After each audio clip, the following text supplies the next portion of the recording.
Today we are kicking off a brand new series called All In. Everybody say All In. All in. It's kind of reached that point when you're out at the beach, if you go out to the beach, and you can tiptoe into the water, but everybody knows it's a little more painful when you tiptoe, right? If you're just dive in, just go all in, and that's really what we're kind of focused on this summer is this idea of just going all in. I see so many people and their walk with Christ and their relationship with the local church, they're just kind of like tiptoed in.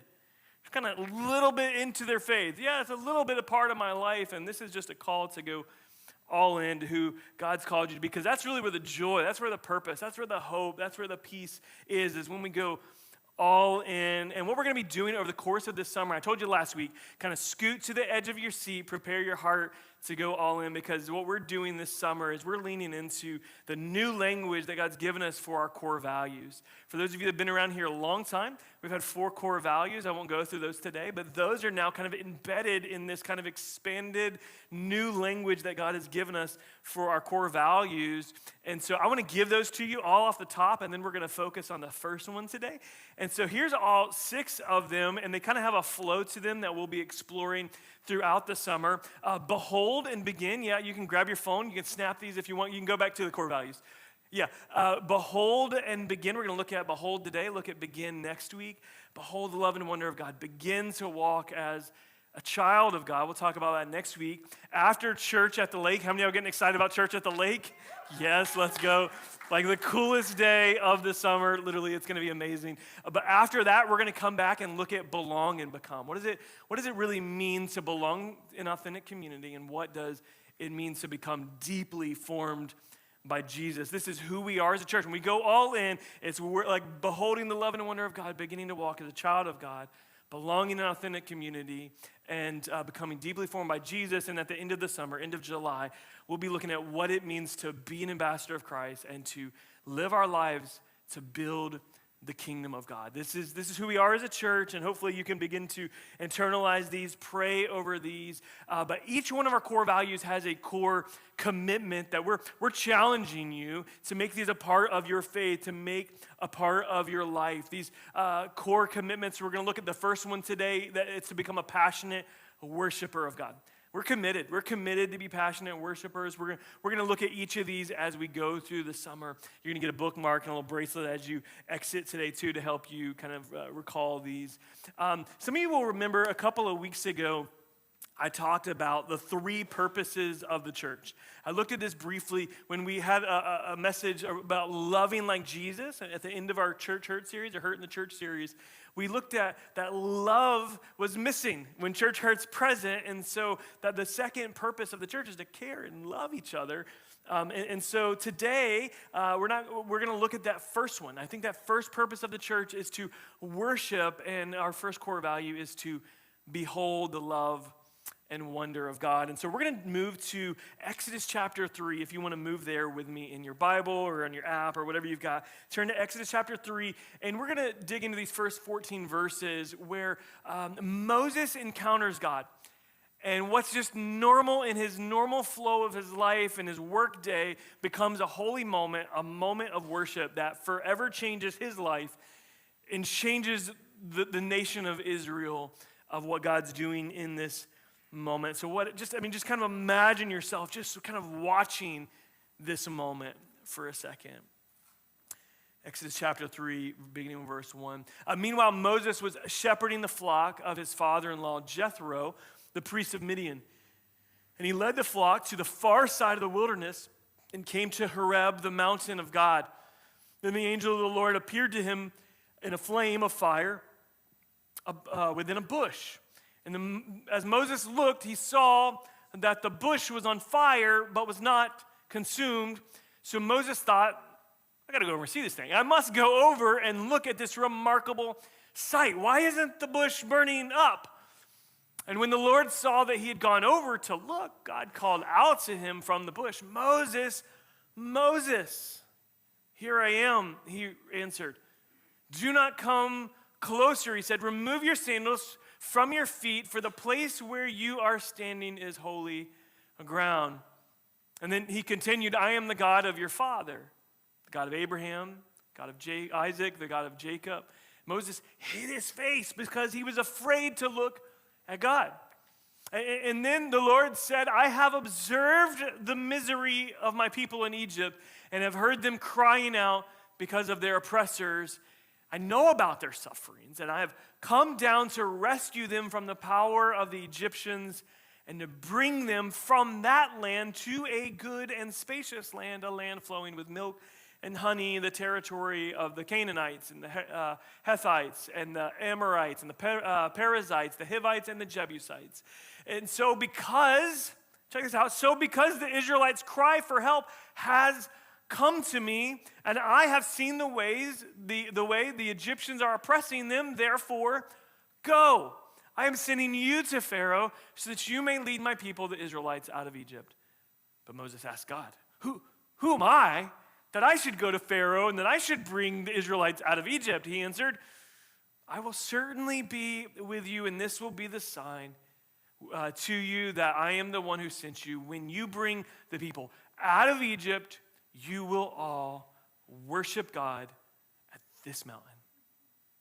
Then Moses asked God, if I go to the Israelites and I say to them, the God of your ancestors has sent me to you, and they ask me, what's his name? What should I tell them? God replied to Moses, I am who I am. This is what you're to say to the Israelites. I am has sent me to you. Let me just tell y'all, this is a preacher's dream to take this text. There's 1,000 messages in this, and I've selected just a few to preach today. Thank you. Yeah, it was a joke. I'll just preach one. I'll just preach one of them, but there's so much here. Let's kind of begin with the end in mind here. He ends with, I am who I am. You see, you have to understand, Moses is asking, who are you? Like, I don't even know to say your name. I don't know you. And so we can see Moses's kind of just fear. We can see his insecurity. We can see his ignorance in this moment. Yeah, he's grown up in the house of Pharaoh, but now Yahweh, God, is reaching out to him and saying, I know my people, and I want you to know me. I want you to know who I am. I want you to know that I've seen you, I've heard you, and there's hope in the middle of this situation. I am who I am really reveals God's self-defining nature. We live in an era in which everybody, it seems in our culture, is kind of taken, even those who would call themselves Christians, so many have actually taken what I would consider more of a Hinduistic Christianity. And that you can kind of make whatever God you want. You can kind of select from the buffet. And we need to remember this text, that God's unchanging nature is not something we define who he is. That's what he's telling them. You don't get to tell me who I am. You don't get to create God in your image. And that's what keeps happening in our culture. We keep creating God in our image based on what we think he should act like. And so we remove the parts of the scripture that reveal his justice or the part that reveals wrath. And we're like, no, God, you shouldn't be like that. Well, he's self-defining. You don't get to change that. And that's why we keep kind of creating these little idols, and then we find ourselves empty because we're worshiping an idol. And we don't have hope. We don't have peace. And so he's saying, I'm the God who's going to be with you, and I'm unchanging. I am who I am. And he's speaking of his eternal presence with his people. He doesn't know God, but he is experiencing, he's encountering God in a way that he never has. He's known of God. He's known about Abraham, Isaac, and Jacob. He's known about Elohim, God who created the universe. But to know God in this personal way, he's never encountered God. And can I just say honestly, like some of you, just be honest with your own journey when it comes to worship and encountering God. Like you've known of God, but some of us, we've never really encountered God. Like we've never encountered God. And as we talk about beholding the love and wonder of God, as we get into this text, I think it's a beautiful picture of what it means to behold the love and wonder of God. And it's really where I think the journey of faith and discipleship begins, is when we begin to look at God and we see his love, we're in awe of his wonder, and it moves us to worship, and it calls us into purpose. And that's what's happening for Moses today. So this is what we're going to talk about. We're going to talk about wonder. We're going to talk about worship and how it leads us into the purposes of God. Moses is encountering God in this burning bush. I don't know if you noticed, but it says, if you really dig into the text, it says the angel of the Lord appeared in the bush. If you go back and read it, the angel of the Lord appeared, but then it's like God talking to him. So is it the angel of the Lord or is it God talking to him? This is kind of an important detail. Well, theologians, of course, have talked about this. Like, who's talking? And we see this phrase, the angel of the Lord, and sometimes it's simply an angel that's a messenger for God. There's other texts like this one that actually reveal the angel of the Lord is God himself, but it's not God the Father, because Jesus says no one's ever seen the face of the Father. But what theologians have kind of put together that we really believe here is that this is the second person of the Trinity. This is Jesus Christ, the one in the fire who is not consumed. So as we dig into this, we see, okay, it's the angel of the Lord. Like, who is this? But it's God. It's Christ in the fire, not in the flesh, but in the fire. And so it's this foreshadowing that God has come down and he's revealing himself. And it's a picture of what is to come in Jesus Christ in the flesh. But it begins with wonder. It begins with Moses being like, what's that? We talked about wonder last week. If you were here for Kids Weekend, what an amazing weekend it was. We talked about wonder a lot, and we dug into this idea. It's this awe, this it kind of puts us in just like, whoa, how amazing is God? And there's these moments that we have in life. I remember that when we had kids. For the first time I saw a child, I'm like, oh my gosh, the miracle of life just blew my mind. I was just in awe. Maybe you've stood outside and just kind of looked up at the stars like this image here, kind of looking up at the stars and just gazing and just imagining just the wonder of God.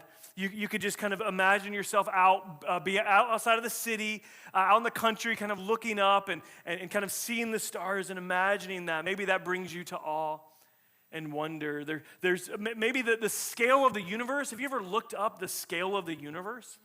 It's kind of big. It's kind of big. In fact, it's 93 billion light years across.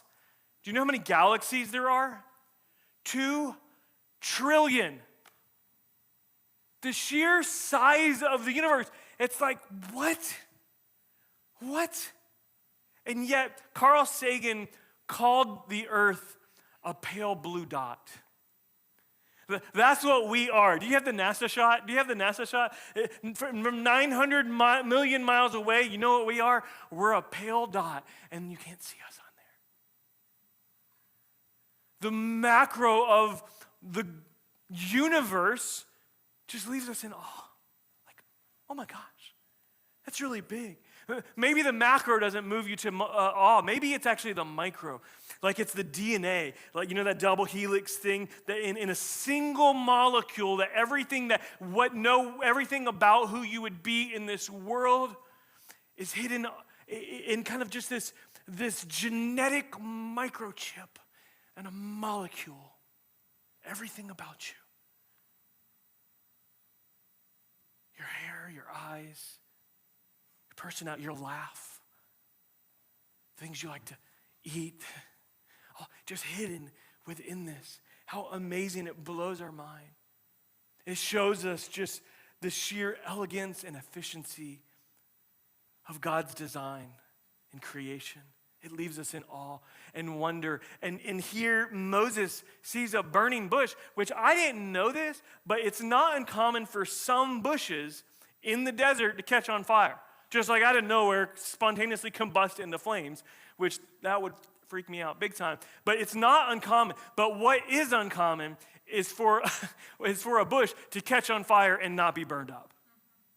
And what is uncommon is for that bush that will not be burned up to start talking to you. Completely uncommon. Moses might have seen a bush on fire before, but he's like, what is this? And he begins to move towards it. Let me just, honestly, if you saw a bush spontaneously combust into flames, would you move towards it or away from it? Right, yeah, most of us would. And yet he's moving towards it. He's moving towards it. And what blows me away is God takes notice. It says when God saw him moving towards the bush.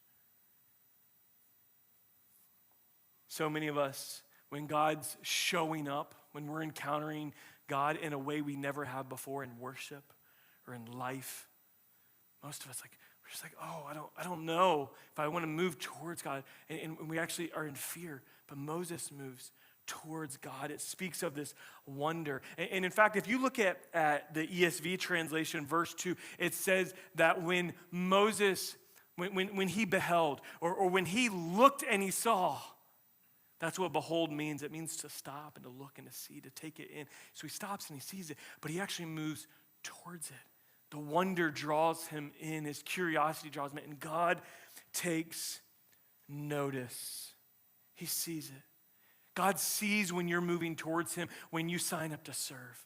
God sees when you move towards him and you sit down and you open the word, or you buy a new commentary Bible so that you can learn more about him. He sees when you show up at the Anchor community and you're terrified because you don't know anybody. He sees you showing up to church. He sees you drawing close, just like he saw Moses drawing close.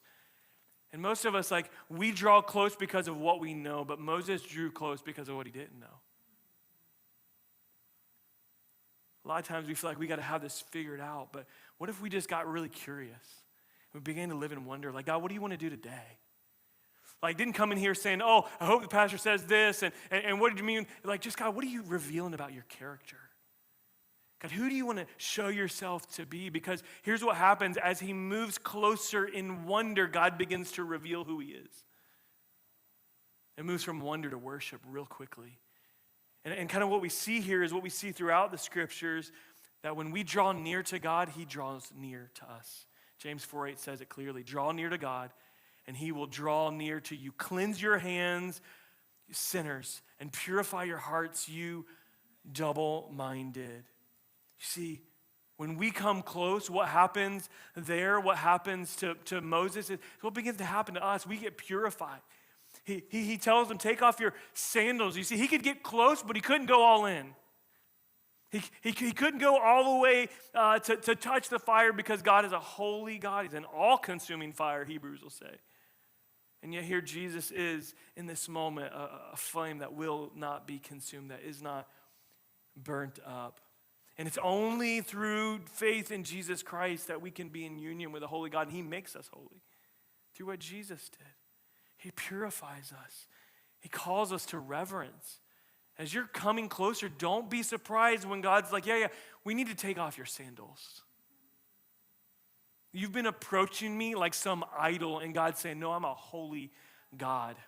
I'm an all-consuming fire, and the only way you come is if I purify you, if I wash you. And like Peter, we need to say, all right, God, do it head to toe. Let's go all in. Do it from the top of my head to the soles of my feet. Wash me, God. Make me holy. Make me righteous. That's the only way we can do it. It's as he got closer, he called out his name, Moses, Moses. Just like he called out Abraham. God called out Abraham, Abraham. And Samuel, Samuel. And Saul, Saul. And maybe for some of you, you're just in wonder today. You're not a believer. You're here. You're on the outside. You've been half in. And I would just say, get a little bit closer and you're going to hear his voice. Sarah, Sarah. John, John. He's going to say your name. He's going to draw close. And then what Moses says back to God, what he was beholding, he says, here am I. Here I am. It's literally translated, behold. It's the same word. He says, here I am, God. Look, see me. I'm here. Would you just make yourself so available to God in wonder, in holy curiosity? That's my call to action for you in this moment, is to just embrace holy curiosity in the presence of God. Embrace the holy curiosity to lean in and wonder and say, God, what are you doing today? Who do you want to reveal yourself to be? I'm not telling you who you are. Who do you want to reveal yourself in my life? Embrace holy curiosity in his presence. He takes off his sandals. He says, I don't understand this, but I want to know more.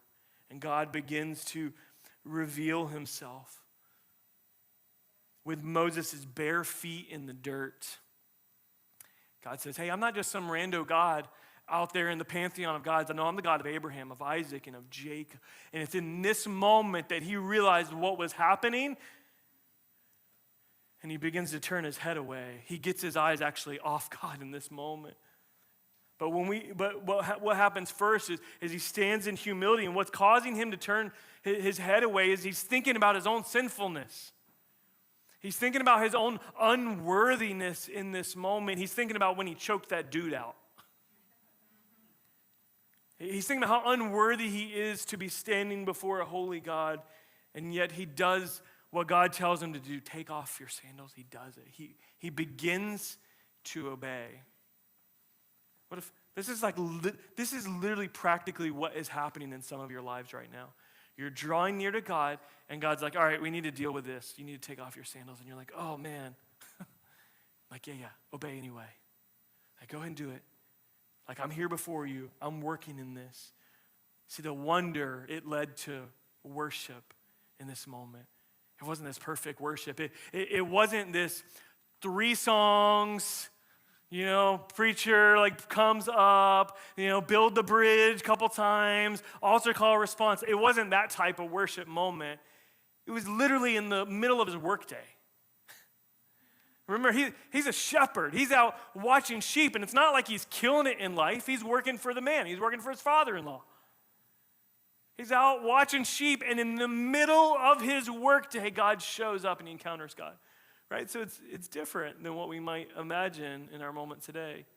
Do you think that God could show up in, you're making copies, or you're changing that graphic, or you're editing the spreadsheets, or you're in the boardroom? Do you think God can show up? You can encounter God in those moments?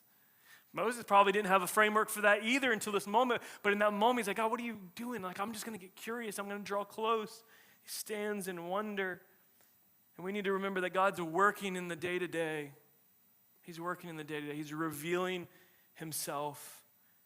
Go back to verse 7. He says, I have observed the misery of my people. He's saying, I've seen it. He said, I've heard your suffering. I've seen it. And God, in the moment of worship with his shoes off, feet in the dirt, God is revealing that he's a God who hears, he's a God who sees, and that he has a plan. He says, that's why I'm here, man. This is why I'm here. I've come for this very reason, to bring you hope. I know about your sufferings. Verse 8 says, I have come down to rescue you. If we see this, again, with the theological kind of thing that I said here, if we see this as God is revealing himself in Christ, and this is a forepicture that Christ will come down to rescue us once again. He's a God who steps into our mess, not clean up your mess and come to me. He's a God who's come into the mess. He's a God who sees it. He knows what you're going through. He's a God who hears it. He heard your cries when nobody else did. God's revealing his character. And that's what happens in worship. When we draw close in wonder, we get to know God. How many of you just today just say, hey, why I'm here is I really want to know God. I really want to know God more and more. And it was as he stared at God, it was as he stared at God and he moved closer that it changed him forever. He got to know the God of Abraham, Isaac, and Jacob through his personal encounter. I mean, you can look back in history and see people who stared at God long enough, and they were actually open the Bible. They actually went to God to actually disprove Christianity. But they stared at God too long, and it turned them into worshipers. Like C.S. Lewis, famed Christian writer and apologist, really theologian. He was trying to disprove God. The whole time he was working so diligently to disprove God, but he stared at God too long and became a worshiper. St. Augustine, what this road is named after, he was trying to disprove God, but he stared at God too long. You can look at modern apologists like Lee Strobel or Josh McDowell, or pick any, pretty much 90% of apologists became apologists because they analytically they had to understand it and wanted to disprove God so that they could do what they want, but they went in with that, but they stared at God too long and it changed their life forever. It turned into worship. Do you think God can show up in the middle of your workday? Can your heart be postured towards worship? Last week was a beautiful moment. At the end, you remember the next steps moment we had? We had these note cards. We had these beautiful group conversations. And then everybody brought these up. And there were some beautiful things in there. Things like, hey, I want to read my Bible more. I want to draw close to the Lord. I want to be free in worship. Or I want to lead a Bible study. There's all these beautiful next steps for people. And many of us, I think I need to correct this, because when we think about God's presence, Moses said, or God says to him, hey, take off your feet, take off your sandals, because this place is holy ground. We have to understand not only is God's presence, God's nature unchanging, but he is ever present. He is omnipresent. And so there's such a thing as like his omnipresence, but there's also like a manifest presence, like where God shows up in moments in supernatural ways, and we encounter God personally in our life. And that's what's happening for Moses in this moment. We have to remember what Psalm 139:7 says. Where can I go to escape your spirit? Where can I flee from your presence? God's everywhere, so we can't escape his presence, but he's everywhere. But if that's true, we have to really begin to wrestle with this idea of like, oh, I've got all these next steps, and we have to look at our time. And people were basically saying in their next steps, hey, I want to spend a little more time with God. Yeah, I want to give, and I think it probably looks most like this picture right here, this first picture. This is how a lot of us kind of view our relationship with God. Like, here's our life, and then we've got time with God, and what many people, I think, had the concept of is I need to give God a little bigger piece of the pie. And I appreciate your heart, I appreciate your passion to have God give a little more of the pie, but really we should view it like the second photo here, is that we should view it as that time with God is all of it. Like God wants all of it. He's actually worthy of all of our time, like all of our devotion, not just like a slice of the pie, but all of our money belongs to him. All of our life, our moments at meals, at work. What if we began to see it more like this than the first thing? I think Moses, that's kind of what he learned out of this. Like, oh, like God's going to be with me wherever I go. Oh, then the meals are holy. My sandals are off, God. I'm postured as a person of worship. He's ever present. It's all his. So what if we begin to view worship really differently, and that our whole life is his, our whole life is worship? I think this is what Paul was all over in Romans chapter 12 when he said, therefore, brothers and sisters, in view of God's mercies, in like when I look and I behold the love and the wonder of God, his mercy, like what it does, I urge you to present your bodies as a living sacrifice, holy, pleasing to God. Sandals off, heart just open for him. Here I am, God. This is your true spiritual worship. This is worship. It's our whole life. It's beholding the love and wonder of God and saying, God, my whole life is yours. I'm all in. He goes on to say, don't be conformed to the patterns of this world, but be transformed by the renewing of your mind, so that you can discern what is the good, pleasing, and perfect will of God. You just stare at God long enough and things start to change, because whatever you worship, you become. Can I just say to the fathers in the house, your kids are watching what you worship. If you're worshiping your job, they notice that you just become obsessed with it. If you're focused on the news, you worship it, and they see it. If you're focused on your hobbies and you just worship it, they become, and you know what? Your kids will follow that pattern too. What you worship, you become. Tozer said it like this: if I look to the world, I'll become like, I'll conform to the ways of the world. But if I look at the word, I will conform to the will of God. Let me ask you, what are you looking at? What are you looking at? Can you really say in your heart, man, I'm a committed worshiper. It's all God's. Not saying with perfection, but just saying, hey, I'm committed to this lifestyle. I'm not committed to this all-in lifestyle of worship to the Lord. Maybe you come in here today and shoes are on. Keep your shoes on, you're fine. But God's just saying, hey, draw near. Hey, let's be reverent. Let's come in. Let's be wonder what God's doing. So I know what some of you may think. You say, well, what does this mean? Like, how does this interact? If worship is everywhere, then what are we doing in this place? If we can do worship all over the place, what's happening in the worship gathering? I think this is important for us to stop and reflect on for a moment. Some of you, I know you're new to following Christ or just attending church. Like, what's worship anyway? Worship is giving God the honor that is due him because of who he is and what he's done. The purest and deepest reason that we worship, Dustin, is not because I've had a good week, because I've been good. It's because of who he is. That he's faithful, he's kind, he's merciful, he's loving. It's who he is in his character. That is the purest and deepest reason to worship. So if you never feel like worshiping, never feel like singing, never feel like praising God, can I just tell you that's because you're focused way too much on yourself than you are God. Because when you fix your eyes on God, you know what'll flow out? Worship. Because he's worthy. But it's an obedience thing. Moses had an option. Hey, am I going to take my sandals off? Am I going to obey to this God who's calling me to lay some things aside? Am I going to be in reverence in this moment? And he chose to take off his sandals. But what's happening in this moment? I don't know if you ever had a coach who said this. Anybody who's played sports growing up had a coach that said, hey, you practice like you play. Or you play like you practice. Anybody have a coach ever say that? Yeah, okay, a few of you. Artistic crowd, first service, I think is what we've got here. Yeah, you practice like you play like you practice. But basically what we're trying to instill is that if you take shortcuts in practice, it's going to show up in the game. And what we should see this is it's a time for us to gather and worship, but it's really a time for us to practice so that we can live it in the game. We're huddling up, we're practicing on the thing. We're learning to serve each other.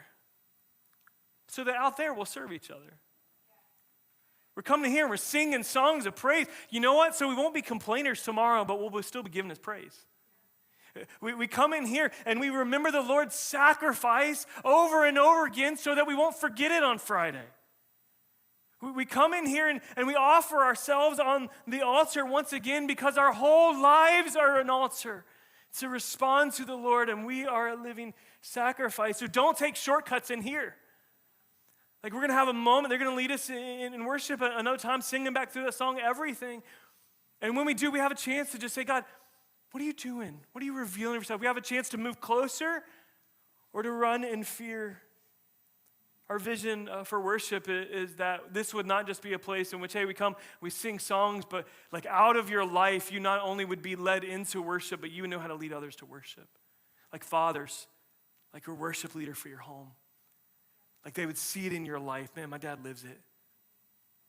Husband lives it. A wife lives it. A mother lives it. That girl I work with, man, she lives it. Her life, man, I can just tell, like she's all in. Like, who's this Jesus? It draws them into the nature and the wonder of God missionally as you live it out. So I want to encourage you today to embrace holy postures of worship. Moses took his sandals off. We lift our hands. The scriptures say we bow down on our knees. We open our hearts up. We lay flat. David danced before the Lord. There's all these postures of worship, but whatever you do, do it with sincerity of heart and posture yourself for God to reveal more of who he is. And as we draw close and wonder, we'll be led to worship. What happens in that worship is God is preparing us for a life of purpose. We're being prepared for it. We're being prepared for it. Did you catch what God said to him in verse 9? It's kind of funny to me. I don't know that it should be funny, but it's just kind of a Jesus joke. It's so like Jesus to do this. He's like, because the Israelites' cry has come to me, guess what I'm going to do? You're going in. He's like, because I heard this, guess what? You just got added to the team. A lot of us, like, we're praying for a lot of things in our city. We're praying for the next generation. We're praying for the poor and homeless. And God's saying, guess what? You're in. Because I've heard it. I've seen it. This is the beauty and the wonder of God. Yes, he could part the sea, and he's going to part the sea, but he wants to use mankind to bring it so that he receives the glory, because it blows our mind. Blows our mind. But Moses in this moment, he's struggling with this. He's thinking about his insecurity. He's thinking about he's slow of speech. He'll bring that excuse out later. He's like, I can't do it. What do you mean? Me go to Pharaoh? You know that's like my surrogate father. You know, like he knows me. He's not going to listen to me. I was the kid they picked up from the river. And God's saying, no, because I care. I think this is groundbreaking for some of you in your spiritual life. Don't miss this. Some of you, the only way you've ever viewed God is that God wants something from you. Like, God's trying to get this from me. The church is just trying to get my money. They're just trying to get me to do this. God's just trying to get me to do this. No. God, it's God's compassion. It's his love. It says, because I care, I want something for you, man. I want purpose. I want to walk with you. I want to join you in what I'm doing in the world. And you're invited into that. Fathom Church, we're being called beyond our comfort. We're being challenged beyond our comfort and into calling. I'm inviting you right now, wherever you're at in your walk with the Lord. Like, don't just stay back this summer. But like, yeah, I'm comfortable. I'm kind of comfortable in this place. Lean in. Embrace holy curiosity in God's presence. God, what are you doing? Just close your eyes and say, God, what are you doing right now? Who are you revealing yourself to be? Embrace a posture of worship maybe you've never embraced before, whether it's hands lifted or bow down or shoes off or whatever. Just embrace a posture of worship.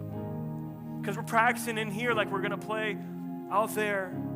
We're going beyond our comfort into calling. And I, like Moses, ran from that calling. I struggle with that. I knew music, and I'm like, man, I want to do something that people will applaud this life. So I kind of went to school to do music business, and God changed my life. He said, hey, no, you need to go beyond your comfort. I'm calling you to my church. I don't know what he's revealing to you today. Don't run. Don't run from the calling on your life. Embrace the holy calling that's on your life. Because you never know. You never know what's on the other side of that. For Moses, as much as he struggled with it, as much as he turned away, insecure about his past, God was saying, hey, I'm going to qualify you. I'm going to purify you. You've just got to take the next steps to ask the question, to trust him in your next step, because he has a holy calling, a purpose in your life. It's going to make a difference in his kingdom. What a joy that God has chosen to use us. Jesus said, Matthew 28, 19 and 20, go make disciples of all the world, in all the world.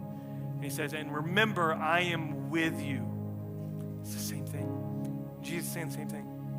I'm with you. I'm with you. I'm with you. I want to do something with you. That's what we're about as a church. We're about making disciples. And we do that by each of us living out our holy calling with a life of worship. But hey, we're still all in this thing. No matter if you're just getting started or been walking for 100 years, we're still all in wonder of the miracle of God, the miracle of Christ. Would you stand with me? We're going to move into a time of worship, an opportunity for us to just embrace that holy curiosity. God, what are you doing right now? What are you speaking? Will you bow your heads with me?